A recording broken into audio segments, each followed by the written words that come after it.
우리 신성교회를 생각하면서 말씀을 준비하다가 어떤 주제로 말씀을 좀 전했으면 좋을까 그러다가 제가 이 7번의 말씀을 전체를 이렇게 꿰뚫는 그런 주제로 삼았던 건 뭐냐면 다시 기초로 돌아갈 때입니다 라는 거였습니다. 특별히 새벽 3번은 우리 신앙생활의 가장 중요한 기초에 대한 말씀을 좀 나누려고 해요.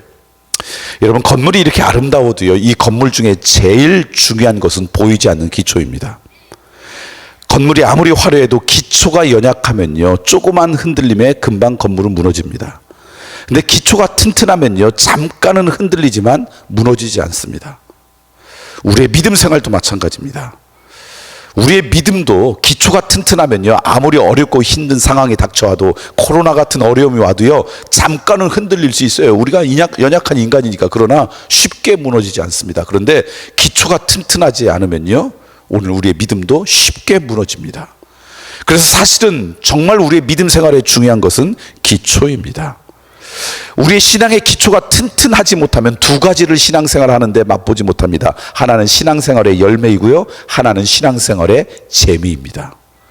신앙생활을 하는데 재미가 없어요. 늘 신앙생활에 어떤 때는 굉장히 좋았다가 어떤 때는 나락에 떨어지고 업앤다운이 심할 때 보면 대부분 신앙생활의 기초와 기본이 제대로 세워지지 않을 때입니다. 신앙생활의 기초와 기본이 잘 세워지면요, 그래서 신앙생활의 기쁨과 열매를 맛볼 수 있습니다. 제가 그전엔 생각하지 못했는데 오늘 새벽기도 오다가 저를 이렇게 운전해 주시고 섬겨 주시느라고 잠깐 얘기하다 생각했는데, 춘천 그러니까 제일 먼저 떠오르는 게 손흥민 선수더라고요. 손흥민의 고향이 여기라면서요. 별로 안 자랑스러우세요? 근데 가끔씩 뭐 일부러 찾아보는 건 아니지만 요즘은 유튜브 같은 데 보면 숏 같은 게 이렇게 올라오잖아요. 그러면 어느 날부터 가끔씩 손흥민 선수의 아버지가 나오셔서 이야기하는 게 나와요. 근데 가만히 보니까 아버지가 참 귀한 분이더라고요. 그래서 어떻게 어렸을 때부터 손흥민을 훈련시켰는지 가만히 보니까 이분이 손흥민 선수한테 훈련시킨 것의 거의 대부분 뭐냐면 기본만 가르치셨더라고요. 특별히 어렸을 때는 다른 거 안 하고 기본만 열심히 했더니 나중에 꽃이 피더라는 거예요. 대부분의 운동선수들도요, 제일 중요한 것은 기본입니다. 기초입니다. 만약에 야구선수가, 예를 들면 유명한 투수가 어느 날 슬럼프가 왔다 그러면 새로운 기술을 연마하는 게 아니라 기본으로 돌아가서 기초부터 다시 합니다. 우리의 신앙생활 가운데서도 혹시 여러분의 슬럼프를 겪고 계시다면, 신앙생활에 어떤 기쁨과 열매가 없다 그러면 제일 먼저 해야 될까 할 게 뭐냐면, 뭔가 새로운 걸 찾는 게 아니라 맨날 새로운 걸 찾으려고 하다 보면 뭐 하는 줄 아세요? 잘못하면 2단 3단에 빠집니다. 하나님이 원하시는 게 아니에요. 그때는 다 어디로 돌아가야 돼요? 기초로 다시 돌아가야 돼요. 그래서 우리의 신앙생활을 잘 하기 위해서 정말 필요한 것은 우리의 신앙생활의 기초예요. 기초가 튼튼할 때 쉽게 무너지지 않는다는 거예요. 동의하세요? 그래서 이 새벽에는 우리 신앙생활의 가장 기초를 다시 한번 이야기하려고 해요. 여러분이 신앙생활하면서 여러분의 입술 가운데 가장 많이 담겨져 있는 단어라면 그 중에 하나가 하나님이 아닐까, 그 중에 하나가 예수님이 아닐까, 그 중에 하나가 성령님이 아닐까. 그래서 새벽 3시간 동안에는 하나님은 어떤 분이신지, 예수님은 어떤 분이신지, 성령님은 어떤 분이신지 우리가 수없이 고백하는데 그분이 어떤 분이신지를 성서를 통해서 다시 한번 발견하고 싶습니다. 오늘은 하나님은 어떤 분이신지를 말씀을 나눌 텐데요, 신학교에 가면 조직신학 가운데 신론, 하나님은 어떤 분이신지에 대해서 한 학기 동안 공부합니다. 그러니 제가 새벽 이 짧은 시간에 그걸 어떻게 다 알 수 있겠어요? 근데 어느 날 제가 성경을 쭉 읽고 묵상하다 보니까 신약 성경 가운데 하나님은 이런 분이십니다라고 한 문장으로 명확하게 하나님이 어떤 분이신지를 설명한 곳이 딱 3군데 나오더라고요. 그래서 오늘은 그 3군데 말씀을 찾아보면서 하나님이 어떤 분이신지를 나누고 싶어요. 왜냐하면 하나님은 어떤 분이신지 참 다양한 모습이 성경에 있는데 그 중에 가장 중요한 기초가 이게 아닐까. 그러니까 성경에 한 문장으로, 우리나라 번역은 한 문장으로 번역이 안 될 수도 있지만 원어로 보면 God is, 하나님은 어떤 분이시라는 걸 한 문장하게 명확하게 설명한 곳이 3군데 나오는 것을 통해서 우리가 날마다 고백하는 하나님이 어떤 분이신지를 나누려고 해요. 그리고 오늘 말씀을 통해 하나님에 대한 여러분 믿음이 아주 굳건해 쓰고요, 여러분의 기초에 중요한 그 반석이 자리 잡는 그런 은혜가 있길 소망합니다. 제일 먼저 신약성경 요한복음 4장 말씀을 읽고 싶습니다. 요한복음 4장 23절 말씀, 24절 말씀만 읽을까요? 요한복음 4장 24절 말씀. 여기도 보니까 우리들은 한 문장으로 돼 있지만 이게 하나씩 원어로는 떨어져 있는데 함께 읽어볼까요? 24절 말씀 함께 읽겠습니다. 시작. 하나님은 영이시니 예배하는 자가 영과 진리로 예배할지니라. 하나님은 어떤 분이라고요? 성경에 맨 처음 나오는 것은 하나님은 영이시다. 하나님이 영이시다라는 이야기는 우리의 물리적인 눈으로 하나님이 보이는 분이라는 거예요? 보이지 않는 분이라는 거예요? 보이지 않는 분이라는 거예요. 우리의 물리적인 눈으로 보이는 게 아니라 영적으로 그분을 체험하는 분이라는 거예요. 가끔 이렇게 이야기하면 우리 교인 중에 그런 분이 계세요. 연세대진 권사님의 목사님, 근데 저는 하나님을 종종 봬요. 어디서요? 꿈에서 종종 봬요. 그래서 어떻게 생기셨던가요? 그랬더니 하나님이요, 흰 수염을 길게 늘으시고요, 머리도 길고요, 흰색으로 흰색 도포를 입으시고. 그럼 제가 뭐라고 하냐면 그분은 산신령이지 하나님이 아니세요. 왜냐하면 성경에 보니까 하나님은 우리의 눈으로 보이는 물리적인 모습을 갖고 계신 분이에요. 하나님은 어떤 분이세요? 영이세요. 그래서 하나님은 우리와 영적으로 커뮤니케이션, 소통하시는 분이세요. 여러분이 종종 이런 분들 계시잖아요. 예수 믿으라고 하나님을 좀 믿으라고 그러면 하나님 내 눈에 보여줘, 그래야지 내가 믿을게, 이러는 분이 있죠. 그러면 여러분 하나님을 보여줄 수 있어요, 없어요? 없어요. 왜냐하면 하나님은 영이시기 때문에 그래요. 그런데 이 하나님을 보여주는 방법을 내일 새벽에 알려드릴게요. 그런데 여러분 하나님을 영이시니까 그러면 그분이 내 눈에 보여주면 내가 믿는데 내 눈에 안 보여서 내가 안 믿어, 이렇다고 해서 여러분이 실망하시거나 상처받지 마세요. 왜냐하면요, 저희 교회 지금은 은퇴하신 장로님인데 정신건강학과 의사 선생님이 우리 장로님이 계셨거든요. 그분의 어머니가 저희 교회 2대 담임자였어요. 그러니까 그냥 저희 교회를 60년 이상 다니신 그런 분이세요. 근데 어느 날 식사를 이제 교회에서 점심을 먹는데 저하고 이렇게 먹는데 이런저런 얘기하다가 그 장로님이 이러시는 거예요. 목사님, 아이가 막 태어나서 만으로 1살 되기 전에, 그러니까 만으로 1살 되기 전에 그 아이를 재밌게 하는 방법을 아세요? 이러는 거예요.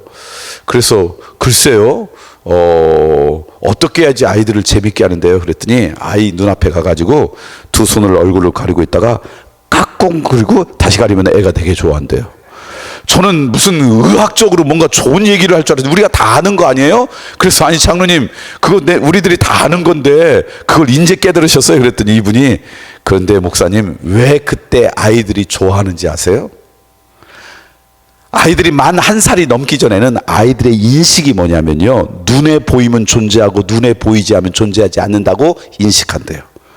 그러니까 두 손을 얼굴에 가리면 여러분은 이 제 손 뒤에 제 얼굴이 있다는 걸 아는데 아이들은 얼굴이 있다는 걸 모른대요. 근데 갑자기 까꿍하면서 얼굴이 나타난 거예요. 그래서 너무 신기해한대요.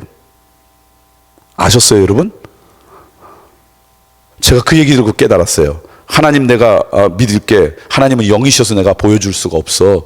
그럼 하나님 안 보이지 않으니까 난 안 믿어. 그러면 여러분 속으로 상처받지 말고 뭐라고 생각하냐면 이 친구의 영적인 수준은 몇 살 수준? 1살 수준이라고 스스로 불쌍히 여기세요. 그렇다고 너는 수준이 1살 수준이야 이런 말은 하지 마세요. 그러면 상처받아서 절대로 교회 안 나오니까. 여러분 눈에 보이는 것만 이 땅 가운데 존재하는 게 아니에요. 여러 가지가 눈에 보이지 않아도 존재하는 것들이 많아요. 하나님은 그런 분이세요. 하나님은 영이세요. 그래서 영적으로 그분하고 교제할 수 있어요. 자, 그런데 하나님은 영이시다라고 말씀하신 이유는 이것 때문에 말씀하신 게 아니에요. 24절 다시 한번 읽어볼까요? 같이 읽겠습니다. 24절 말씀 시작. 하나님은 영이시니 예배하는 자가 영과, 그러니까 하나님은 영이시다라고 하는 걸 말씀하면서 무슨 말씀을 하고 싶어서 하나님은 영이시다라고 예수님께서 말씀하셨겠어요? 예배에 대한 말씀을 하고 싶은 거예요. 예배 드릴 때 어떻게 드리라고요? 영과 진리로. 배경이 이런 거예요. 혹시 여러분 구약 성경을 읽으신 분들은 이스라엘의 역사를 아실 거예요. 이스라엘 역사 가운데 가장 그 나라가 부강하고 왕성했던 때가 다윗 왕과 솔로몬 왕 때였어요. 다윗 왕은 우리나라 역사하고 비교하면 여러분 이해가 좀 쉬울 수 있는데, 다윗 왕은 고구려 시대에 광개토왕이라고 생각하시면 돼요. 그래서 아주 국방력이 튼튼해서 영토를 확장한 거고요. 그 다음에 광개토왕 다음에 장수왕이 내치를 잘했던 것처럼 다윗이 나라를 부강하게 만들었고, 그리고 지혜롭게 그 나라를 잘 통치했던 게 솔로몬 왕이에요. 그래서 그들의 역사 가운데 가장 왕성하고 그리고 부흥을 이루었던 때가 다윗 왕과 솔로몬 때이에요. 그래서 솔로몬 왕 때 처음으로, 다윗 왕 때 준비를 다 해놨지만 솔로몬 왕 때 예루살렘에 성전을 지었어요. 그리고 그 성전에서 하나님께 예배드렸어요. 구약 시대의 사람들은요, 하나님을 예배하는 것, 제사 드리는 것은 오직 예루살렘 성전에서만 드릴 수 있다고 생각했어요. 그런데 솔로몬이 죽은 다음에 아무리 지혜로운 왕이었지만 그의 인생에 하나님 앞에 범죄함으로 나라가 두 조각 났어요. 북쪽에는 10개 지파가 모여서 북이스라엘이라는 나라를 이루고, 남쪽에는 유다 지파를 중심으로 남유다가 자리 잡았어요. 이게 지금으로부터 2600년 전이라고 생각하시면 돼요. 그러니까 굉장히 오래전에, 우리나라 삼국시대가 통일된 게 7세기경이거든요 660몇 년인가 그렇거든요. 그러니까 그때보다 한 1100년 전이에요. 그러니까 우리는 그때의 역사 같은 게 거의 없는데, 이 사람들은 이미 삼국 통일 때보다 1100년 전의 역사가 아주 자세하게 기록되어 있어요. 지금으로부터 2600년 전의 모습이 그거예요. 북쪽 이스라엘이 먼저 멸망했어요. 아수르라고 하는 나라, 세계사로는 아시리아라는 나라인데 멸망했어요. 그리고 남유다가 그 다음에 멸망했는데 바벨로니아로부터 멸망했어요. 근데 바벨로니아가 식민지를 지배하는 정책 가운데 하나는요, 그들이 살고 있던 것을 다 파괴하고 포로로 끌고 가는 거예요. 그래서 예루살렘 성벽도 무너지고, 무엇보다도 예루살렘 성전을 다 파괴하고 이들을 다 포로로 잡아갔어요. 그랬더니 하나님 앞에 제사 드리는 것, 하나님 앞에 예배 드리는 것은 어디서만 드린다고 생각했어요? 예루살렘만. 근데 예루살렘 성전이 파괴되니까 이들이 하나님 앞에 제사 드릴 수 있어요, 없어요? 없어요. 예배 드릴 수가 없어요. 그러니까 포로로 끌려가가지고는, 그러다고 하나님을 믿어야 되는데, 자녀들이 하나님에 대해서 알아야 되는데 성전은 없고, 그전에는 하나님에 대한 교육을 어떻게 했냐, 정기적으로 성전에 가서 하나님 앞에 제사 드리면서 믿음을 교육시켰는데 그게 없으니까 어떡할까. 그래서 그때부터 시작한 게 회당이라는 거예요. 시나고그예요.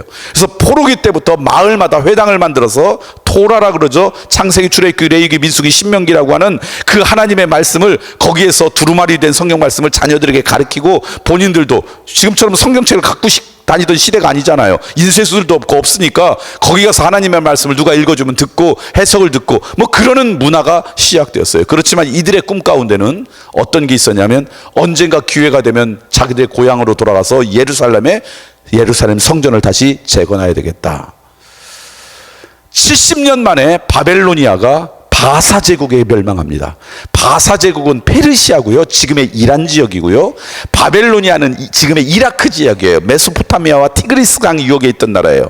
그러니까 바사 제국에서 바벨로니아가 멸망하고, 바사 제국의 고레스 왕이라는 사람이 나와가지고는, 가보니까 이 국제적인 도시에 세계 각국에서 끌려온 포로들이 많아요. 그러니까 당신들 이제 원하면 당신들 나라로 돌아가도 좋다, 해방령을 내렸어요. 자, 생각해 보세요. 포로로 끌려온 지 70년이 지났어요. 그러면 처음에 포로로 끌려올 때 한 살이었던 사람이 몇 살이에요? 그때 평균 수명은 지금과 형편없이 낮았어요. 그러니까 그 포로들로 그때 해방됐던 사람은 거기서부터 끌려온 사람이 아니라 포로로 와서 태어났던 2세, 3세, 4세들이에요. 그런데 아버지의 나라, 할아버지의 나라, 증조 할아버지의 나라를 원하면 돌아가라 그래요. 그곳이 아주 잘 사는 곳이라면 돌아갈 거예요. 근데 거기는 다 파괴되어서 남은 게 없어요. 이곳은 국제적인 도시야라 굉장히 편안해요. 그런데 놀랍게도 3차에 걸쳐서 10만 명이나 되는 사람이 예루살렘으로 돌아왔어요. 이유는 하나예요. 예루살렘 성전을 짓겠다고. 10만 명, 그러니까 여러분 춘천의 인구보다 적으니까 애개개 할 수 있지만요, 2600년 전에 10만 명은요 엄청나게 많은 인구예요. 12세기 3세기경 영국 런던의 인구가 5만 명이었대요. 게르만 민족이 남쪽으로 남하하면서 로마 제국이 멸망했는데, 그때 남아있던 게르만 민족의 인구가 약 10만 명이에요. 그러니까 이 10만 명은 엄청난 거예요. 이 사람들이 다 예루살렘으로 3차에 걸쳐서, 처음에는 수르바벨의 인도에 따라, 두 번째는 에스라의 인도에 따라, 세 번째는 느헤미야 인도에 따라 그렇게 5만 명씩 뭐 이래가지고 10만 명이 이주합니다. 목적은 예루살렘 성전을 짓기 위해서요. 그리고 와가지고 예루살렘 성전을 재건하고요, 감동적으로 하나님 앞에 예배드렸어요. 하나님 앞에 제사드렸어요. 근데 자기들이 포로로 끌려갔을 때 그 지역에 남아있던 사마리아 사람들도 하나님을 믿었어요. 그러니까 이 사람들도 예루살렘에 이제 성전이 됐으니까 우리도 거기 가가지고, 그래서 하나님 앞에 예배 제사 드리고 싶다. 그래서 예루살렘에 이제 새로 세워진 성전에 가가지고 우리도 제사 드릴게요. 그럴 때 끌려왔던, 다시 돌아왔던 이스라엘 사람들, 유대인들이 그래 니들도 와서 여기서 제사 드리라고 그랬을까요? 너희들은 여기 오지 말라 그랬을까요? 여러분 아시잖아요. 예수님 당시에도 사마리아 사람과 유대 사람들은 서로, 유대 사람이 사마리아 사람들을 볼 때 사람 취급을 안 했잖아요. 혼혈이 되었다는 것 때문에 그들은 그렇게 생각했어요. 그러니까 너희들은 여기 올 수 없어. 우리끼리만 예배 드릴 거야. 그러니까 사마리아 사람들도 하나님 앞에 예배 드려야 되는데 오지 말라니까. 그래? 그러면 우리끼리 우리 지역에다 성전을 짓고는 우리의 방식대로 하나님 앞에 예배 드려야지. 그래서 그리심산에다가 자기 나름대로 성전을 세우고 거기서 하나님 앞에 제사를 드렸어요. 그랬더니 유대 사람들이 뭐라고 하냐면 니들은 가짜야, 우리가 원조야. 그러니까 가짜란 말은 들었던 사마리아 사람들이 기분이 좋겠어요, 나쁘겠어요? 왜 니들이 원조냐? 솔로몬 왕이 처음 지었던 성전이 여기 있으니까 우리가 원조야. 그랬더니 사마리아 사람이 뭐라고 했냐면, 야 그건 맞는데 여호수아의 인도에 따라 요단강을 건너와 가지고 그들이 하나님 앞에 맨 처음 제사 드렸던 곳이 어딘 줄 알아? 우리 이 지역이야. 그러니까 우리가 니들보다 훨씬 원조야. 그때부터 원조 논쟁이 시작된 거예요. 닭갈비집 원조는 어딘지 모르겠어요. 하여튼 그래가지고 우리가 원조다, 우리의 방식이 맞다, 사마리아 사람하고 이 유대 사람하고 이제 갈등이 시작된 거예요. 그런 문화 가운데 어느 날 사마리아 여인이 우물가에 가 있는데 어느 분이 왔어요. 딱 보니까 이 사마리아 여인이 느꼈어요. 이건 보통 분이 아니다. 예수님을 만난 거죠. 그러니까 평소에 이 유대 사람과 사마리아 사람들이 이렇게 논쟁하던 그 질문을 한 거예요. 오늘 말씀 전에 나온 말씀이에요. 이 여인이 뭐라고 이야기했냐면, 당신들은 그 예루살렘에서 하나님 앞에 예배드리고 제사를 드리고 당신들의 방식이 맞다고 이야기하고, 우리는 이 사마리아 이 그리심산에서 제사를 드리고 이곳에서 우리의 방식대로 하나님을 예배하는데 어떤 예배가 참된 예배입니까? 라고 하는 질문에 대한 대답이 오늘 24절 말씀이에요. 자, 이 배경을 알고요, 24절 말씀 다시 한번 읽어볼까요?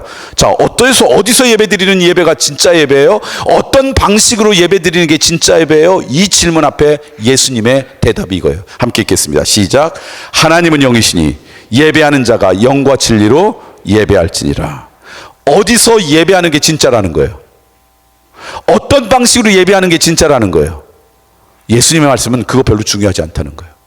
예배드리는 데 있어서 정말 중요한 것은 장소도 아니고 예배의 형식도 아니라 예배드리는 예배자들이 어떤 마음가짐으로 어떤 태도로 하나님 앞에 예배드리는가, 이걸 하나님은 가장 중요하게 여기신다는 거예요. 자, 그럼 어떤 태도로 하나님 앞에 예배드리라고요? 영과 진리로. 그 전에 성경은 신령과 진정으로 표현했어요.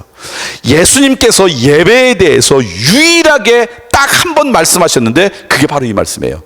하나님은 예배를 보실 때 어떤 곳에서 드리냐, 장소 중요하지 않다는 거예요. 어떤 방식과 어떤 형식으로 예배드리냐, 그거 중요하게 여기지 않는다는 거예요. 예배 드리러 오는 한 사람 한 사람 마음 가운데 어떤 마음을 갖고 나오는가, 이게 제일 중요하다는 거예요. 저는 예배 드릴 때마다 여러분이 영과 진리로, 신령과 진정으로 하나님 앞에 예배드리는 하나님의 자녀들이 되기를 간절히 축원합니다.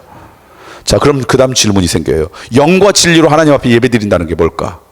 신령과 진정으로 예배드린다는 게 뭘까?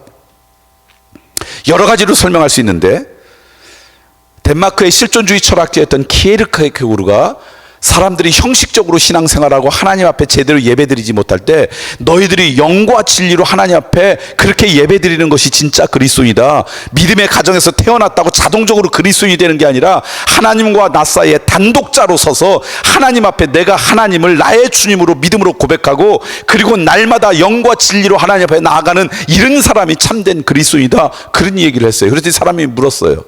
어떻게 하는 것이 영과 진리로 하나님 앞에 나아가는 겁니까? 그때 키에르케고르가 아주 쉽게 설명했던 설명을 여러분에게 제가 그대로 전하고 싶어요. 이분은 이렇게 이야기했어요. 영과 진리로 하나님 앞에 예배드리는 것을 설명하기 위해서 상징적으로 비유로 뭐라고 이야기하냐면 예배를 연극으로 비유했어요. 여러분, 연극을 보면 무대 위에서 연기하는 연기자가 있고 여러분 앉아서 이렇게 그 연극을 구경하는 객석에 관객이 있어요. 맞죠?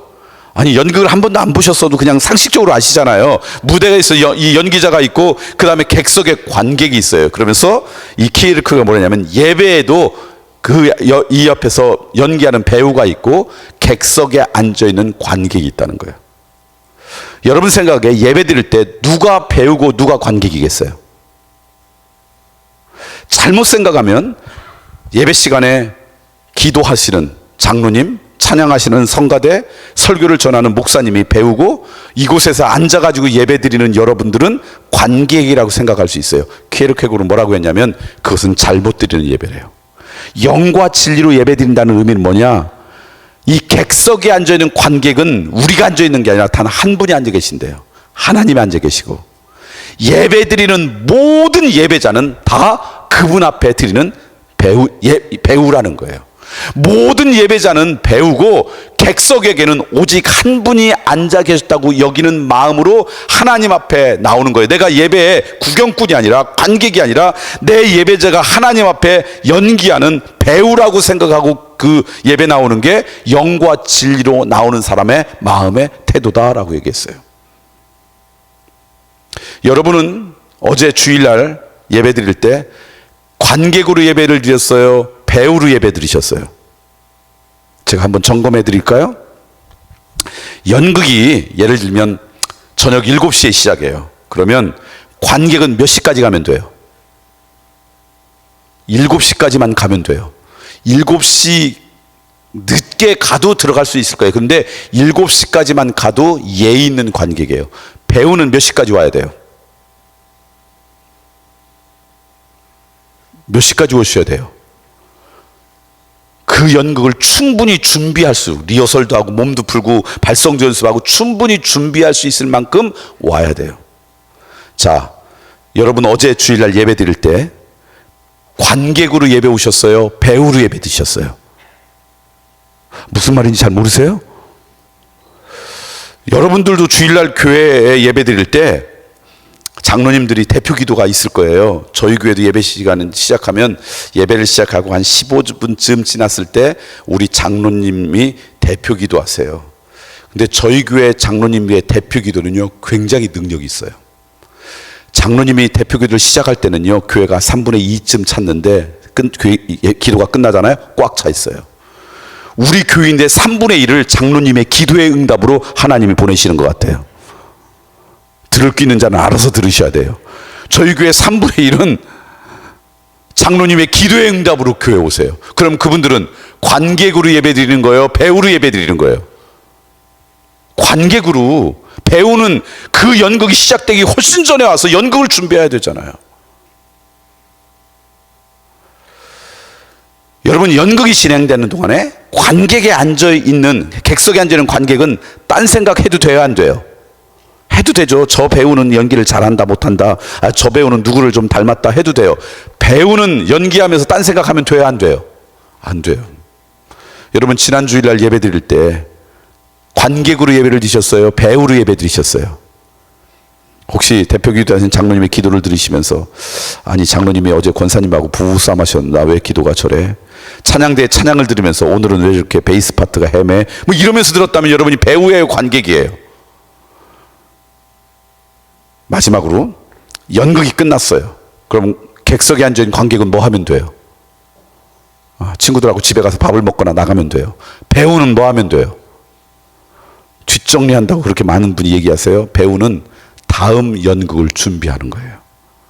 여러분이 지금 관객으로 살고 계세요? 배우로 살고 계세요? 그러니까 영과 진리로 하나님 앞에 예배 드린다라는 것은 어떤 의미냐? 내가 예배의 구경꾼처럼 관객으로 이 자리에 앉는 것이 아니라 관객은 오직 누구만 있다고요? 하나님만 있고 나는 비록 예배 순서 아무것도 맞지 않고 교인들이 내 존재를 모를지 모르지만 그러나 나는 하나님 앞에 선 배우로 그런 마음으로 두렵고 떨리는 마음으로 그런 마음으로 예배 드리는 게 영과 진리로 예배 드리는 것이라고 키에르케고르는 이야기했어요. 저는 그 말이 정말 감동이 돼요. 저는 여러분이 관객으로 예배 드리는 게 아니라 누구로 예배 드리라고요? 배우로 예배 드리는 여러분이 되시길 소망합니다. 그럼 구체적으로 배우로 예배드리기 위해서는 어떻게 해야 될까? 저는 저희 교인들한테 이렇게 적용까지 이야기해요. 딱 한 가지만 여러분이 하시면 돼요. 어렵지 않아요. 한 가지만 하면 그러면 배우로 예배드릴 수 있어요. 관객이 아니라. 예배드리기 10분 전까지 이 자리에 오시는 거예요. 그리고 10분 동안 뭐 하느냐? 하나님 앞에 조용히 기도하는 거예요. 일주일 동안 살아가면서 내가 하나님 앞에 잘못했건 하나님과 가까이 하지 못했던 죄들이 있다면 회개하고요. 왜냐하면 하나님은 회개하는 영혼을 아름답게 여기세요. 예수님께서 이 땅에 오셔서 수없이 많은 설교를 하셨는데 첫 번째 설교 제목이 뭐예요? 회개하라, 천국이 가까웠다. 그 얘기는 뭐예요? 그만큼 중요하게 여기신다는 거예요. 또 10분 동안 뭐하냐? 하나님 앞에 회개하는 것뿐만 아니라 지난 한 주일 동안 삶 가운데 하나님 앞에 감사드릴 것이 있으면 그때 감사를 고백하는 거예요. 시편에 보니까 감사함으로 그의 문에 들어가며 감사함으로 하나님 나라의 문에 들어간대요. 저는 그 말씀을 읽고 묵상하다 상상했어요. 아, 하나님 천국에 들어갈 때는 열쇠가 필요하구나. 그래서 예수님께서 베드로에게 천국의 열쇠를 줬다는데 요즘은 천국의 그 문이 열쇠에서 비밀번호로 다 바뀌었어요. 근데 천국에 들어간 비밀번호가 뭐라는 거예요? 감사함으로 그의 문에 들어간다면 비밀번호가 뭐예요? 감사라는 거예요. 그러니까 10분 전에 이 자리에 와가지고 하나님 앞에 회개할 거 있으면 바른 영혼이 되려고 하나님 앞에 회개하고, 그 다음에 하나님 앞에 감사할 게 있다면 감사의 고백하고, 그렇게 하나님 앞에 기도하고, 그 다음에 예배 드리기 시작하면요, 우리는 관객이 아니라 누구로 예배 드릴 수 있어요? 배우로 예배 드릴 수 있어요. 저는 여러분이 그런 인생이 되기를 소망합니다. 여러분 집에서 교회 오는데 2번은 15분 걸렸고요, 3번은 20분 걸렸고요, 한 분은 10분 걸렸어요. 그러면 여러분 집에서 교회까지 몇 분 걸린다고 생각하고 오셔야 돼요? 대부분 사람이 그날 기록을 깼어. 늘 파란색이고 10분 만에 왔어. 그러면 대부분의 사람이 교회에서 우리 집까지 10분 걸린다고 생각해요. 그래서 교회 오면 늘 장로님의 기도의 응답으로 오시는 거예요. 여러분 교회까지 거리가 여러분 안방에서부터 이 자리까지를 계산해야 돼요? 아파트 주차장에서 교회 주차장까지 계산해야 돼요? 우리는 착각해요. 내 주차장에서 교회 주차장까지가 걸리는 시간이라고 생각해요. 그런데 그게 아니라 어떤 때는 엘리베이터 기다리는 시간도 있고요, 주차하는데 걸리는 시간도 있고, 그러니까 여러분 안방에서부터 교회 이 자리까지 앉는 시간으로 결정해야지, 주차장에서 주차장까지 결정하면요, 여러분이 장로님들의 기도에 응답될 수 있어요. 여러분, 그래서 왔더니 30분 전에, 예배 시간 30분 전에 교회 왔어. 그러면 억울해하지 마시고요, 잘 됐다, 오늘은 하나님 앞에 더 깊게 기도할 수 있구나. 그리고 하나님 앞에 기도하고 그날 있을 본문도 미리 좀 찾아보고 이러고 예배 드리면요, 예배가 달라질 줄 믿습니다. 예배가 달라지면 우리의 신앙도 달라지고요, 우리의 신앙도 달라지면 우리의 삶도 달라져요. 믿으세요? 저희 교회 교우 가운데, 제가 저희 교회 이제 왔을 때 한 20년 전에 왔는데, 와가지고 한 2년쯤 지나면서 성경 공부를 했는데, 그 성경 공부에 들어왔던 어느 분의 간증이에요. 저는 그 성경 공부, 지금도 그 성경 공부를 제가 우리 교회 처음 온 분들한테 늘 하는데, 그 공부만 끝나면 수료가 아니라 끝난 다음에 논문을 써야 돼요. 논문은 다른 게 아니라 받은 은혜, 간증을 써야 돼요. 그리고 내가 어떻게 신앙생활 하겠다라는 걸 꼭 써야 되는 거거든요. 근데 제가 그 간증에 있었던 내용이 너무 귀해서 제 마음에 잊을 수가 없어요. 이분은요, 평생 교회를 다니지 않았어요. 근데 크리스마스를 앞둔 어느 날 결혼 정년기가 됐을 때 누가 소개팅을 해서 어느 자매를 만났어요. 근데 그 자매가 너무 마음에 들었어요. 그래서 그 다음 이제 애프터 신청이라 그러나요? 요즘 뭐라고 하는지 모르지만 다음에 한번 만나야 되겠다. 그래서 이 자매하고 좀 사귀고 싶다. 그러고 요청했더니 이 자매가 그러는 거예요. 저는 교회 다니는데요, 저는 교회 다니는 분하고 결혼을 하고 싶어서 그렇게 늘 기도했어요. 근데 이 형제는 교회를 안 다니는 사람이었어요. 그러니까 이 자매하고 너무 사귀고 싶으니까 약속했어요. 그럼 내가 교회 다닐게요. 그리고 처음 교회 나온 게 이 자매하고 데이트하고 싶어서 성탄절 날 교회 나온 거예요. 그 다음부터 교회 열심히 나왔어요. 이 자매한테 눈에 잘 띄어가지고 결혼하고 싶어서. 그리고 결혼했어요. 대부분 남자가 결혼한 다음엔 그 다음엔 그 약속을 안 지키는데, 이분은 책임감이 강한 사람이었어요. 그래서 그 약속 때문에 주일은 빠지지 않고 교회 나왔어요. 그런데 다른 때는 교회 나오지 않았어요. 제가 지금 섬기는 교회 갔을 때 그때가 그렇게 교회 나온 지 18년 동안 교회를 다닌 사람이에요. 근데 예수님을 믿지는 않았어요. 자기는 부인과의 약속 때문에 그 약속을 잘 지키기 위해서 책임감이 있어서 교회를 다녔지, 예수님을 믿는다고 나가는 게 아니었대요. 부인하고 약속을 성실히 지켰어요. 그래서 교회를 나와서 주일날은 늘 예배를 드렸어요. 그렇게 남자가 직업도 괜찮고요. 그리고 주일도 빠지지 않고 드리면 조금 후에 교회에서 세례 받으라고 그러잖아요. 안 받겠다 그랬는데 그냥 부인이 하도 그러니까 가정의 평화를 위해서 그냥 세례 받았대요. 그리고 남자가 직장도 괜찮고 주일도 빠지지 않고 열심히 나오잖아요. 그럼 조금 이따 교회에서 뭐 하라고 그래요? 집사. 그래서 자기는 집사 직분을 받았어요. 그런데 예수님을 믿지는 않았대요. 합법적으로 주일 교회 가지 않아도 되는 날, 부인이 양해하는 날이 자기가 일하는 그 직장에 있는 분들이 컨퍼런스가 있으면 그 세미나가 주말을 끼고 있었는데 그때 가는 것은 부인이 괜찮다고 봐줬대. 그래서 굳이 필요가 없어도 그런 컨퍼런스가 있으면 다 다녔대요. 왜냐하면 그때는 교회를 빠져도 되니까. 그리고 이분은 늘 교회 올 때마다 장로님의 기도에 응답으로 온 거예요. 가기 싫으니까 그냥 늦게 오니까 부인한테 맨날 교회 갈 때마다 혼나고 빨리빨리 좀 서둘르지 왜 늦냐고. 그래서 늘 교회 오면 저 2층, 저희 교회 2층을 저는 배심원석이라고 그러는데 저 배심원석 뒤에 가서 예배를 드리곤 겨우 그랬대요. 그런데 남자가 나이가 들면 들수록 여자 말을 들어야 되잖아요. 그렇죠? 그러니까 여러분 남편이 교회 안 나온다 그러면 기도하세요. 빨리 늙으라고. 그러면 여러분 말 잘 들으실 거예요. 그러니까 이제 결혼하고 그러니까 부인이 남편이 그냥 주일 오는 건 감사하지만 조금 더 신앙생활 하고 싶은 마음이 있어서 어느 날 그러더래요. 세로 목사님이 오셨는데 성경 공부를 개강한다 그러니까 같이 듣자고. 부인이 참 지혜로웠던 것 같아요. 당신들이라 그런 게 아니라 나 혼자 듣기 뭐하니까 같이 듣고 싶다고. 싫었는데 부인이 그러니까 그 부인 말 들어야지 가정의 평화라고 생각해서 성경 공부에 들어왔어요. 13주 동안 성경 공부였는데요. 그때 그걸 딱 끝나고 나서 다른 것 안 했는데 딱 하나 적용하기 시작했어요. 그게 뭐냐면 예배 시간 전에 10분 전에 나오라는 이야기. 제가 조금 전에 얘기했던 얘기가 그 성경 공부 가운데 일부분이 들어있었던 것 같아요. 그거 하나만 귀에 꽂혔어요. 내가 맨날 장로님의 기도의 응답으로 배심원석에 앉았는데 이제부터는 이왕이 교회 나오는 거 10분 전에 나와야 되겠다. 그거 지키기 시작했어요. 그런데요, 한 2년쯤 지났는데 수요일날 저녁 예배를 나오기 시작했어요. 자발적으로. 그리고 놀라운 것은 휴가를 가지고 저희 교회 가는 단기 선교에 참여하기 시작했어요. 누가 강요한 게 아니에요. 이 사람의 삶의 변화의 시작은 무엇으로부터 시작했어요? 10분 전에 나와서 예배 드리니까 예배가 달라지더래요. 이분의 고백이 그거예요. 예배가 달라졌는데 어느 날 그 전에 10몇 년 동안 예배 드릴 동안은 생각 못 했는데 그 예배를 드리는데 갑자기 자기가 어렸을 때 잘못하면 선생님이 교무실에 끌고 가서 너 이거 잘못했지 이거 잘못했지 그렇게 혼나는 것처럼 설교가 갑자기 자기 귀에 그렇게 들리기 시작하더래요. 자기도 모르게 눈물이 나기 시작하더래요. 그러면서 인격적으로 예수님을 영접한 거예요. 그러면서 인생이 변하기 시작했어요. 어느 날 그 부인이 저한테 자기 남편 자랑을 하는데 이렇게 하는 거예요. 친구들하고 동업을 했는데 어느 날 친구가 심각하게 자기 남편한테 그러더래요. 내가 너 요즘 보니까 둘 중에 하나다. 미쳤거나 귀신에 홀렸다. 왜냐하면 시간만 있으면 교회 가고 휴가를 가지고 어디 뭐 다른 가족들하고 해외여행 가는 게 아니라 아니 교회에서 어디 섬기러 간다고 뭐 어디 시골에 뭐 하러 간다고 하니까 거기에 갔다 오고 또 어느 날은 동업하니까 휴가를 친구들하고 의논할 거 아니에요. 나 이때는 휴가를 꼭 쓰고 싶어. 왜 그러냐 그랬더니 아니 우리 교회에서 어디 시골에 가서 뭐 누굴 좀 돕는데 나 거기 가고 싶어. 이러니까 이분이 생각할 때 사람이 갑자기 변하면 뭐 한다고 생각해요. 그러니까 이 사람이 이거 왜 이렇게 됐어? 그러면서 심각하게 그러더래요. 대학교 동창인데 너 귀신에 홀렸거나 뭔가 미친 것 같다고. 그랬더니 이 자기 남편이 이렇게 대답하더래요.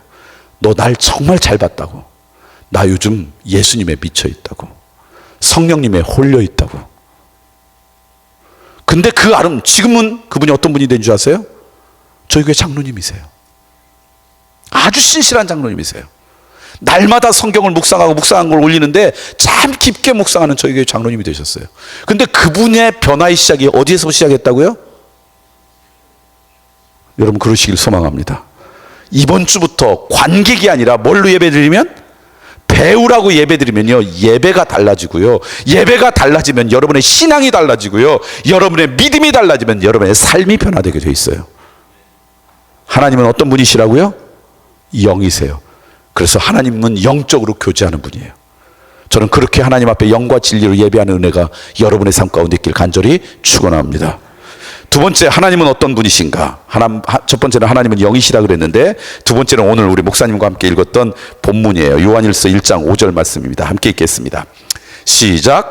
우리가 그에게서 듣고 너에게 전하는 소식은 이것이니 곧 하나님은 빛이시라. 그에게는 어두움이 조금도 없으시다는 것이니라. 두 번째, 하나님은 어떤 분이라고요? 빛이시래요. 자, 그런데 빛이신 그 하나님이 어디에 계세요? 빛이신 하나님이 어디에 계세요? 한 번도 생각이 안 오셨나요? 성서를 통해 그 빛이신 하나님이 어디에 계시는지는요, 오늘 저녁에 말씀드릴게요. 근데 오늘 우리들이 신앙생활 한다는 게 내가 누구와 동행한다고 이야기해요. 하나님과 동행하는 게 신앙생활이에요. 그러니까 빛이신 하나님이 나와 동행하세요. 근데 여러분 보세요. 빛과 어두움은 공존할 수 있어요, 없어요? 없어요. 빛이신 하나님과 내가 동행하면 내 삶 가운데 뭐가 사라져요? 어둠이 사라지게 돼 있어요. 어둠을 이기려고 내가 노력하는 게 아니라 내가 어떻게 해야지 어둠으로부터 벗어나냐? 누구와 동행하면 돼요? 빛이신 하나님과 동행하면 우리는 어둠으로부터 자유로워지는 거예요. 내가 어둠에 가까이 가지 않고 죄에 가까이 가지 않으려고 죄를 묵상하고 어둠을 묵상하면요, 놀랍게도 우리는 어둠에 더 깊이 들어가게 돼요. 내일 새벽에 꼭 일찍 일어나서 새벽기도 나와야 되겠다. 평소에 새벽기도 나오지 않는 분이, 그래서 내일 새벽기도 가야 되니까 오늘 일찍 자야지. 그러면 잠이 잘 와요? 잠이 더 잘 안 와요? 이런 거하고 비슷해요. 내가 어둠은 멀어져야지 라고 어둠을 묵상하면 어둠에 깊이 들어가요. 그래서 어둠을 이기는 방법은 어둠을 묵상하는 게 아니라 빛 되신 우리 하나님과 동행하는 거예요. 그러면 어둠은 떠나가게 돼 있어요. 그러니까 예수 믿고 사람이 변하는 이유는 내가 능력이 있고 의지가 있어서 변하는 게 아니라 내가 누구와만 함께하면 변해요? 하나님과 함께하면 우리의 삶은 변하게 돼 있어요. 이걸 요한복음 15장에서는 아주 쉽게 이렇게 이야기했어요. 예수님이 나는 포도나무고 너희들은 뭐라고요? 가지라 그랬어요. 포도송이가 가지에 열매 맺는데 가지가 해야 될 일은 하나예요. 나무에 잘 붙어만 있으면 돼요. 그러면 나무를 통해 영양분이 공급돼서 포도 열매가 맺어져요. 근데 아주 조금이라도 가지가 열매로부터 떨어지면 말라 죽게 돼 있어요. 우리가 신앙생활 잘하는 비결은 하나밖에 없어요. 빛 대신 하나님과 뭐 하는 거예요? 함께 가는 거예요. 그러면 우리는 어둠은 떠나가게 돼 있어요. 그리고 빛 대신 하나님과 함께 있으면 어둠에 가면요, 불편해요. 캘리포니아에 옛날에 미국에 있는 매거진에서 몇십 년 전에, 한 25년 전일 거예요. 제가 유학 시절에 읽었던 거니까 나왔던 건데, 캘리포니아 조그만 도시에 갱단이 있었어요. 우리로면 조직폭력배 같은 거예요. 그 조그만 도시에 갱단이 있었는데, 그 갱단에 두목과 부두목 두 사람이 처음에 시작을 해가지고 이제 갱단을 이제 만들어가지고 이제 그렇게 살았대요. 근데 어느 날 그 지역에 빌리그람 목사님 전도 집회가 왔어요. 근데 이 부두목이 어떻게 하다 보니까 거기에 참여했다가 그분 설교를 듣고는요, 예수님을 믿은 거예요. 영접한 거예요. 근데 가짜가 아니라 진짜 믿은 거예요. 그러니까 그 다음에 깽단을 하는데 너무 불편한 거예요. 견딜 수가 없는 거예요. 그전에는 그게 자기의 삶이라고 생각했는데 빛 대신 하나님과 동행하니까 그게 힘들잖아요. 불편하잖아요. 그러니까 이러면 안 되겠는데 그냥 내적인 고민이 너무 컸어요. 근데 깽단에서 나온다는 것은 죽는다는 거예요. 그래서 나올지도 못하고 그러다가 어느 날 그 안에 믿음이 더 커지니까 죽으면 죽으리라 라고 하는 성경 말씀처럼 내가 그래도 이 깽단을 나와야지. 그리고 두목을 찾아갔어요. 둘이 자기하고 이 깽단을 시작했으니까 가가지고는요, 권총을 꺼내서 이 두목 책상 위에 놓으면서, 두목님 제가 이제 깽단을 그만하고 싶어요. 죽으면 죽으리라고 얘기한 거예요. 그러니까 이 두목이 왜 그러냐 그랬더니 제가 사실은요 1년 반 전에 예수님을 믿었어요. 그랬더니 도저히 이걸 못하겠어요. 하는 것보다 죽는 것보다 더 힘들어요. 차라리 내가 나가는 게 좋겠다고 생각해서 이렇게 용기 있게 말합니다. 그리고 뒤돌아왔어요. 죽으면 죽으리라고 생각하고. 근데 두목이 총을 안 쏘는 거예요. 왜냐 그랬더니 두목이 충격을 받았어요. 한 20몇 년 전에 그 둘이 깽단을 시작했는데 그만둔다고. 근데 그 이유가 예수님을 믿었기 때문에 그만둔다 그러니까 그게 충격이어서 도대체 예수 믿는다는 게 뭐기 때문에 이걸 그만둘까 고민하다가 며칠 후에 부두목한테 연락했어요. 나도 그 예수 좀 믿어보자. 그러니까 부두목이 너무 기뻐가지고 데리고 이제 그 자기가 다니는 교회에 데리고 와서 예수를 믿은 거예요. 그리고 그게 주변에 소문이 나기 시작했어요. 우리 동네에 있는 어느 깽단에 두목과 부두목이 예수 믿기 시작했다. 그러니까 곧 그 깽단은 해체되겠다. 근데 1년이 지나도 깽단이 해체되지 않는 거예요. 부두목은 거기를 나왔는데 두목은 여전히 깽을 하는 거예요. 그래서 누가 물어봤대요. 아니 당신 예수 믿는다 그러면서 왜 아직도 깽단을 합니까? 그랬더니 이 두목이 이렇게 얘기하더래요. 봐라, 크리스천 경찰도 있고 크리스천 선생님 있는데 크리스천 깽이 있으면 안 되냐? 맞아요 안 맞아요? 논리는 맞을 수 있어요. 근데 크리스천갱이 있으면 돼야 안 돼요? 정말 예수님과 함께하면, 정말 하나님과 함께하면요, 그분은 빛이셔서 어둠에 갈 때마다 불편해요. 견딜 수 없어요. 그래서 그걸로부터 멀어질 수밖에 없는 거예요. 명목상 그리스도인이라고 이야기할 수 있겠죠. 빛 대신 하나님이 우리와 동행하면요, 어둠에 가면 불편해야 돼요. 여러분이 혹시 어둠에 갔는데 고향에 온 것처럼 마음이 편해. 그러면 여러분 점검해 보세요. 제가 정말 예수님을 믿는지. 하나님은 어떤 분이시라고요? 빛이세요. 그래서 그분과 동행하면 내 삶 가운데 어둠이 불편해지고요, 그래서 그분과 동행하면 동행할수록 어둠으로부터 멀어지는 그런 아름다운 인생이 돼요. 그래, 우리의 인생의 아름다움은요, 그분과 동행할 때 나타나는 증거예요. 저는 여러분이 그런 인생이 되길 소망합니다. 세 번째, 하나님은 어떤 분이신가? 요한일서, 그 다음에 말씀 읽어볼까요? 요한일서 4장입니다. 요한일서 4장 8절 말씀. 자, 함께 읽겠습니다. 시작. 사랑하지 아니하는 자는 하나님을 알지 못하나니 이는 하나님은, 처음에 하나님은 영이십니다 라고 했고, 두 번째 하나님은 어떤 분이라고요? 빛이시다. 세 번째 하나님은 어떤 분이라고요? 사랑이시래요. 그러니까 내가 하나님과 동행하면 내 안에 뭐가 많아지게 됐어요? 사랑이 많아지게 돼 있어요. 평소에도 여러분이 나는 사랑 많은 사람이라고 생각할 거예요. 그래요. 우리의 감정 가운데 사랑이라는 감정이 있어요. 근데 우리의 감정적인 사랑은요, 나에게 잘해주는 사람은 사랑하지만 나를 미워하는 사람은 절대로 사랑할 수 없어요. 미움이라고 하는 전염이 크기 때문에 그래요. 그런데 내가 하나님과 함께하고 동행하면요, 그 사랑은 내 의지적인 사랑, 내 감정적인 사랑을 뛰어넘어요. 이분의 사랑이 나한테 충만하면요, 누구까지도 사랑하는 거예요? 원수까지도 사랑해. 그건 내 감정의 언어가 아니라 하나님과 동행할 때 하나님이 우리 가운데 채워주시는 은혜의 언어예요. 그러니까 하나님과 동행하다 보면 우리의 사랑이 점점 커지게 돼요. 그래서 여러분, 예수님 잘 믿고 하나님과 동행하는 사람들은요, 주변의 사람들과 관계가 좋아요. 가정에도 평화를 맛볼 수 있어요. 여러분 한 번쯤 생각해 보세요. 은혜 받으면 여러분의 남편이나 아내가 좋아 보이지 않아요? 그게 뭐냐면 하나님과 더 깊게 교제를 하면요, 그분의 사랑이 나한테 흐르기 때문에 그래요. 은혜가 떠나면요, 사람은 다 이기적인 존재예요. 그래서 여러분의 사랑의 확장은요, 하나님과 내가 얼만큼 가까이 가느냐에 있어요. 하나님은 누구이기 때문에? 사랑이기 때문에. 저는 여러분이 그런 인생이 되기를 소망합니다. 저희 교회에서 이렇게 해외로 단기 선교를 가거나 무슨 중요한 영적인 어떤 그런 일들이 있을 때 그 함께하는 사람 미리 교육을 합니다. 훈련을 받습니다. 그럼 그 훈련할 때 마지막 시간은 늘 제가 가서 훈련하는데, 예를 들면 단기 선교를 어디를 간다 그럴 때 훈련할 때 제가 반드시 강의하는 강의 내용 가운데 하나가 이런 거예요. 하나님께서 기뻐하시는 그런 일들에 참여하면요, 꼭 방해가 있어요. 영적인 공격이 있어요.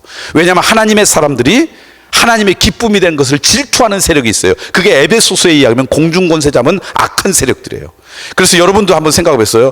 예를 들면 부흥회가 왔다. 그럼 부흥회 잘 참석하려고 하면 방해들이 생겨요, 안 생겨요? 꼭 생겨요. 은혜 뒤에 시험이 있다, 옛날에 그런 말 있잖아요. 그런 게 생겨요. 하나님의 자녀가 하나님과 아름다운 관계를 맺고 하나님의 기쁨이 되려고 하면 그것을 방해하는 죄의 세력이 있어요.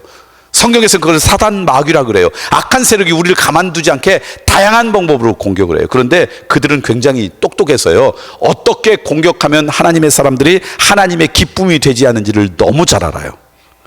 무엇으로 공격하면 늘 깨지냐? 사람들과의 관계를 공격하면 돼요. 그래서 단기 선교팀에 선교하러 가는데 자기들끼리 싸우고 갈등하면요, 엉망이 돼요. 그래서 하나님의 기쁨이 되기 위해서 귀한 곳에 참여했는데 갔다 와서는 서로 상처 있고, 그래서 내가 다시는 가나 봐라, 뭐 이렇게 생각하게 만들어요. 그래서 그 관계 가운데 가라지를 뿌려요. 사람들이 그러면 다 쓰러져요. 여러분, 어느 날 여러분이 같은 속회라고 해도 좋아요. 속회나 아니면 여러분이 무슨 단기 선교 같은 팀이 열심히 그런 일을 하려고 할 때 하다 보면 가끔씩 여러분의 마음에 들지 않는 사람들이 가슴에 마음 가운데 있을 때가 있어요, 없어요? 있죠. 어떤 분은 막 하늘 담아서 얘기하나, 있어요, 그렇다고? 뭐 그런 사람이 있어요. 그런데요, 이 서로를 싫어하는 이 미움은 영향력이 얼마나 강한지 내가 어떤 사람이 마음에 안 들었어요. 그러면요, 그 사람만 마음에 드는 게 아니라 그 사람하고 이야기하는 사람도 미워져요. 그 사람이 좋아하는 음식도 갑자기 맛없어져요. 그러니까 단기 선교팀이 며칠 동안 함께 있어야 하는데 그 중에 어떤 사람에 대한 질투와 시기와 좋지 않은 마음이 생각나면요, 그 마음이 와가지고요, 그 사람하고 이야기하는 사람도 싫어지고 그러면서 갈등해가지고요, 그 팀이 엉망이 돼요. 근데 그걸 우리가 이길 수 있느냐? 절대로 못 이겨요. 그래서 제가 마지막 훈련할 때 그래요. 혹시 그런 마음이 여러분 생깁니까? 그러면 이렇게 생각하세요. 영적으로 반응하세요. 내가 어떤 사람이 미운 사람이 생기면 저 사람이 기도가 필요한가 보다. 그래서 하나님께서 나에게 저 사람에 대한, 자꾸 생각만 해도 저 사람만 생각나거든요. 기도하라고 저 사람에게 대한 미운 마음을 주었는가 보다 생각하고 그 사람을 위해서 기도하세요. 기도하다 보면 어느 순간 나도 모르게 그의 인생이 불쌍해 보여요. 뭐가 시작된 거예요? 용서가 시작되고 사랑이 시작된 거예요. 혹시 여러분 신앙생활 하다가 여러분 같은 교인들 가운데 미운 사람이 생기잖아요. 그렇게 생각하세요. 내가 저 사람을 위해서 뭘 하고요? 기도하라고. 사랑이신 하나님이 내 안에 충만할 때 우리가 사랑이 넓어지지요, 내 의지나 감정으로 되지 않아요. 혹시 여러분 가운데 그런 분이 교회에 있다 그러면 그를 위해 기도하라고 하는 하나님의 요청으로 생각하세요. 그렇다고 그분한테 가서 내가 요즘 집사님을 위해 기도하고 있다 이런 말은 하지 마세요. 그냥 혼자 조용히 기도하시면 하나님의 은혜가 여러분 가운데 있으면 사랑이신 그분의 은혜 때문에 우리의 사랑의 영역이 넓어져요. 자, 보세요. 하나님은 어떤 분이시라고요? 영이시래요. 하나님은 어떤 분이시라고요? 빛이시래요. 하나님은 어떤 분이세요? 그러니까 내가 믿음 생활 잘해서 이분과 동행하면 우리의 인생이 변해야 안 변해요? 변해요. 그러니까 우리가 절대로 쓰지 말아야 될 단어 하나, 저 사람은 예수 믿고 하나도 안 변했어, 이런 말은 우리가 쓸 말이 아니에요. 내가 눈에 보이지 않을 때는 안 변했을지 모르지만 내가 눈에 보이지 않을 때 변할 수 있어요, 없어요? 얼마든지 있어요. 그 사람의 변화가 내 마음에 들게 변하는 건 아니에요. 하나님이 내 마음에는 들지 않지만 하나님의 그 인생에 역사하면 다른 모습으로도 얼마든지 변할 수 있어요, 없어요? 있어요. 저 사람은 예수 믿고 하나도 변한 게 없어라는 이야기는요, 하나님의 능력을 부인한 이야기일 거예요. 두 번째, 과거에 어떤 잘못된 그 사람의 모습을 보고 계속해서 지금까지도 그 사람은 나쁜 사람이야 이렇게 생각하는 것은요, 빛이시고 사랑이신 하나님, 영이신 하나님이 그의 인생 가운데 역사하는 역사를 내가 스스로 거부하는 거예요. 그것도 우리가 피해야 될 거예요. 제가 대학교를 들어갔는데요, 제가 1982년도에 대학에 들어갔거든요. 근데 1982년도, 83년도, 80년도 초에는요, 지금은 명품 같은 게 굉장히 많지만 그때 대학생 가운데 명품은 딱 하나였어요. 나이키 신발이었어요. 아무나 나이키 못 신었어요. 제 신학과가, 신과대학 신학과 학생들이 60명 했는데 그때 딱 한 명만 나이키 신었고요, 저처럼 시골에서 서울로 학교 간 친구들은요 나이스 신었어요. 나이스보다 나이키는 10배 비쌌어요. 근데 한 학기를 딱 마쳤는데, 지금도 있잖아요, 여수에서 공부하러 온 친구가 있는데 이제 여름방학 끝나고 이제 가을 학기 2학기를 시작하려고 하는데 우리를 만나서 그러는 거예요. 눈물을 흘리면서 이제 너희들하고 같이 공부를 못 하겠다고, 나는 이제 학교를 휴학하겠다고, 한 학기 딱 공부하고. 그래서 우리가 왜 그러냐 그랬더니 집이 너무 가난한 거예요. 여수 바닷가 옆에 사는데 한 학기는 어떻게 공부했는데 계속해서 부모님한테 손 빌리면서 공부할 수 있대. 요즘은 뭐 장학금도 많고 뭐 학자금 대출도 있겠지만 그때는 우리나라에 그런 게 없었을 때거든요. 그래서 자기가 그냥 용돈 이런 거는 알바하면서 어떻게 하겠는데, 학비가 그때 제가 다녔던 학교에 한 학기 학비가 60만 원이었어요. 이 돈을 부모님한테 달라고 하는 거 도저히 못 하겠다고, 그래서 내가 학교를 그만두는 게 좋겠다고 그렇게 한다고 얘기하는 거예요. 근데 신학교 1학년 때가 제일 믿음이 좋거든요. 우리가 야, 그렇다고 어떻게 너 신학교를 그만두니, 어떻게든지 너 그러지 말아라, 우리가 어떻게든지 네 학자금을 마련할게. 우리도 나이스 신으면서 큰 소리를 친 거예요. 근데 갑자기 무슨 생각이 나냐면, 그때 제가 다녔던 학교에 학기가 끝나면 그 다음 학기 시작할 때 장학금, 학기마다 주는 장학금이 있었어요. 그런데 6명, 60명 중에 10%인, 신학교여서 그런지 11조인 6명한테 30만 원씩 장학금을 주는 제도가 있었어요. 그래서 무슨 생각이 들었냐면, 6명한테 가서 10만 원씩만 내라. 그러면 얘 한 학기 장학금 되잖아요. 이렇게 하면 되지 않겠냐. 얼마나 좋은 생각이에요. 그 생각이 들어서 장학금 그 학기에 받는 애들한테 야, 너 힘들지만 10만 원씩 내. 그럼 얘 학교 다닐 수 있어. 그렇게 한 거예요. 그런데 그 중에 한 명이 나는 못 내겠다 그러는 거예요. 나이키가. 아니, 나이스인 우리도 내는데 나이키 신은 애가 나 그거 못 내겠다 그러는 거예요. 그때 제 마음 가운데 얘는 가까이 하기엔 너무 먼 당신, 여러분, 목사가 될 사람이 그 10만 원 안 내겠다 그러면 좋은 목사 될 수 있어요, 없어요? 저 스스로 얘는 가까이 하면 내 영성이 오염된다. 그러니까 얘하고는 가까이 하지 말아야지. 스스로 꽃표, 가입표 시작했어요. 같은 학교 60명밖에 안 되니까 얼마나 가까워요? 근데 그 친구하고 별로 말을 섞지 않았어요. 저 친구하고는 괜히 가까이 있으면 내가 별로 좋지 않은 영향 받을 것 같아. 그러니까 그 친구가 어떻게 사는지 몰랐죠. 저는 2학년 마치고 군대 갔다 왔더니 이 친구는 없어졌어요. 그리고는 이제 졸업을 하고 시골에 가서 목회를 5년 동안 한 다음에 늦바람이 들어서 이제 유학을 가게 된 거예요. 그래가지고 이제 유학을 가가지고 이제 첫 학기를 공부를 하는데, 미리 왔던 한국 학생들이 새로 공부하러 온 한국 학생들 환영회를 해준다고 중국집에 가서 짜장면을 하나 시켜놓고 이렇게 이제 환영회를 해줬어요. 그러면서 이제 새로운 학생들이 자기가 뭐 이제 소개하잖아요. 이름이 뭐고 지금 내가 어떻게 뭘 하다가 왔고. 그래서 제가 이제 이런 얘기를 했더니 그 중에 미리 공부하던 친구들이 뭐라고 이야기하냐면, 목사님, 근데 목사님하고 연배가 비슷한데 목사님 같은 학교에서 공부한 분이 여기서 공부하고 얼마 전에 졸업했어요. 그러면서 이야기를 하는데 그 나이키 이름인 거예요. 나는 그 친구가 그 학교에 있다면 딴 학교 갔을 거예요. 근데 일찍 유학을 와가지고 그렇게 공부를 했다는 거예요. 그래서 제가 이 친구를 안다고 해야 되냐 말아야 되는가 약간 고민이 됐어요. 왜냐하면 제가 알았던 그 친구가 그 모습이니까. 그래서 그냥 얼버무렸어요. 여러분, 처음에 외국에 나가는데 아무도 아는 사람이 없는데 그곳에 누군가가 아는 사람이 있다는 것은 큰 도움이에요. 근데 저는 이제 막 갔고 그 친구는 저보다 8년 전에 와가지고 공부도 다 마치고 이제 그 지역에 있는 교회를 목회하는 거예요. 그러니까 제가 요청하면은, 도움을 청하면 도움 줄 게 굉장히 많을 거예요. 제가 연락했을까요, 안 했을까요? 안 했어요. 한국 학생 몇 명이 학교 체프를 빌려가지고 새벽마다 새벽 기도를 했어요. 우리는 새벽 기도 하던 문화가 있으니까, 그래가지고 새벽에 가서 이렇게 이제 같이 설교는 안 하고, 왜냐면 다 공부하기 바쁘고 목사님들인데 누가 설교하겠어요. 그래서 한 30분 동안 성경 말씀을 돌아가면서 읽고, 그래서 적어도 1년에 한 번은 우리가 통독하자. 그래서 입구는 그 개인적으로 기도하고 이제 그러는데, 소문이 들리는 이제 그 친구가 목회를 너무 잘한다는 거예요. 내가 아는 그 친구는 어떤 친구인데? 도저히 목회자의 자질이 없는 친구인데 어느 날 새벽에서 이렇게 기도하다가 갑자기 그 말이 들은 거예요. 그래서 제가 하나님한테 이렇게 했어요. 하나님, 그 친구가 어떤지 아시잖아요. 너무 유명하기 전에 그 친구를 하나님께서 잘 다스려야 되지 않겠어요? 나중에 유명해져 가지고 그 친구의 진짜 모습이 나타나면 사람들에게 얼마나 실망이 되겠어요. 그러니까 하나님 알아서 하세요. 근데 소문이 들리는데 떠오르는 30대의 별이라나 막 그러면서 목회를 너무 많이 잘한다는 거예요. 그때마다 제 마음은 더 불편해졌어요. 그래서 어느 날 새벽 기도하다가 또 하나님 앞에 기도해서, 하나님, 시간이 많이 남은 것 같지 않아요. 더 유명해지면요, 그때 상처받을 사람이 얼마나 많아요. 그 친구는, 제가 아는 그 친구는요, 좋은 목회자 되지 못하는 친구인데 어떻게 사람 눈에는 잘 가릴 수 있지만 하나님 눈을 어떻게 속이겠어요. 그러니 하나님 어떻게 좀 잘 좀 해주세요. 근데 그때 하나님께서 제 마음에 이런 질문을 하시는 거예요. 그게 몇 년 전 일이니? 16, 17년 전 일인데요. 넌 16, 17년 전 기간 동안 그 친구가 변했다고 생각 안 하니? 나와 함께 동행하면 얼마든지 변할 수 있는데 너는 아직도 과거의 그것 때문에 지금까지 그 친구를 정죄하고 있는 건 아니니? 맞아요, 틀려요? 그때 제가 깨달았어요. 그날 하나님 앞에 얼마나 회개했는지 몰라요. 17년 전에 제가 경험했던 한 가지 사건으로 저는 계속해서 그 친구가 삶이 변했을 거라는 것, 적어도 하나님과 동행하면 사랑이시고 빛이신 하나님에서 그 인생이 아름답게 변했을 거라는 걸 인정하지 않았던 거예요.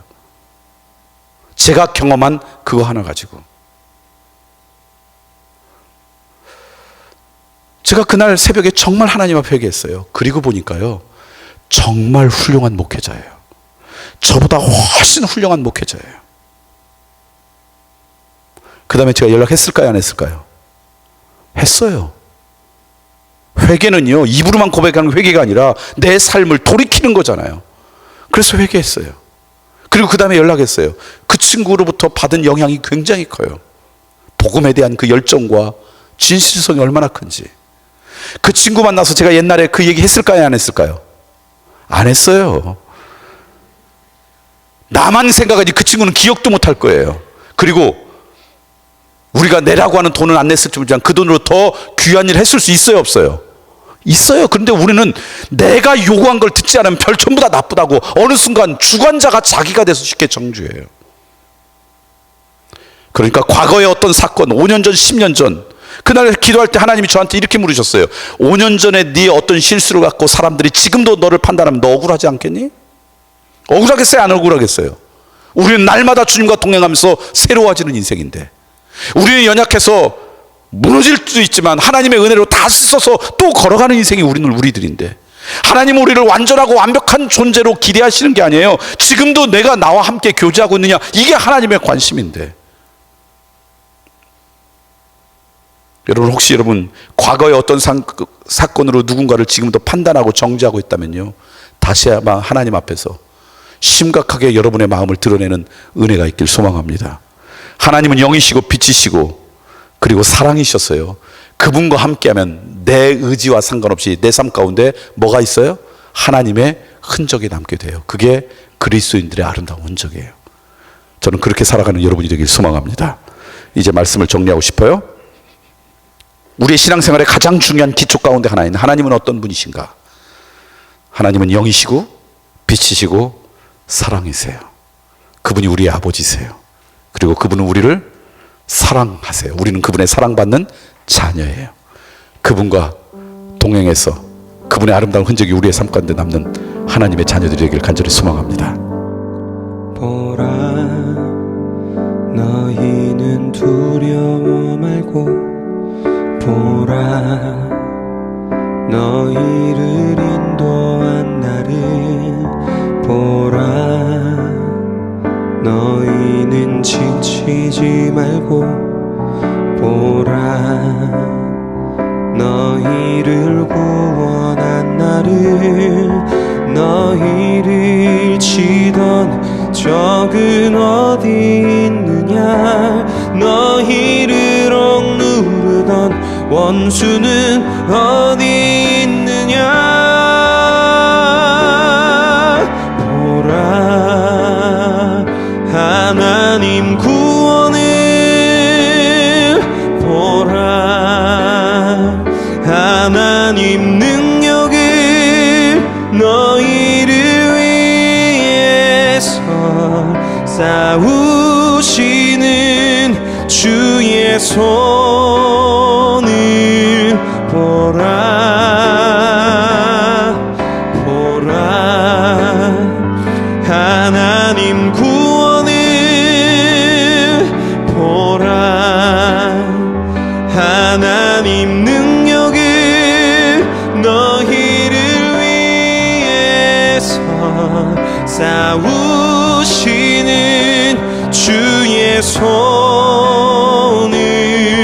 보라,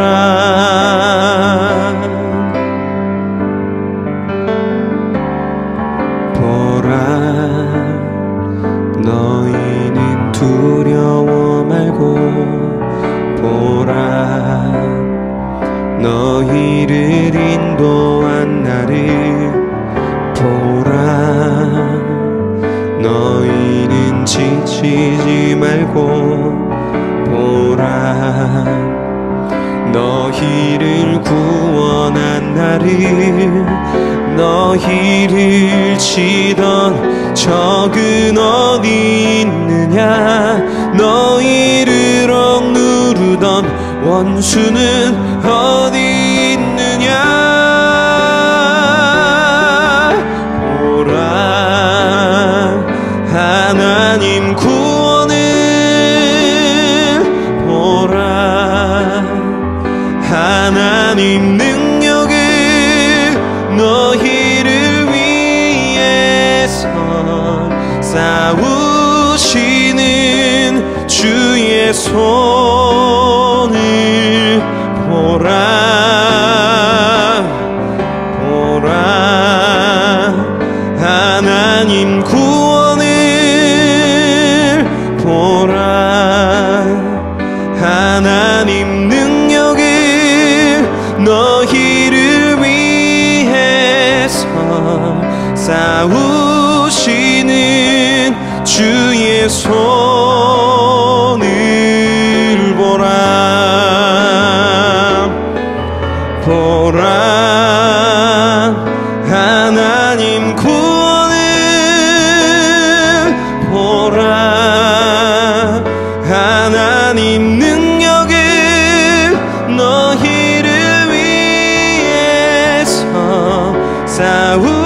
싸우시는 주의 손을 보라 보라 하나님 구원을 보라 하나님 능력을 너희를 위해서 싸우시는 주의 손을 보라 너희를 위해서 싸우시는 주의 손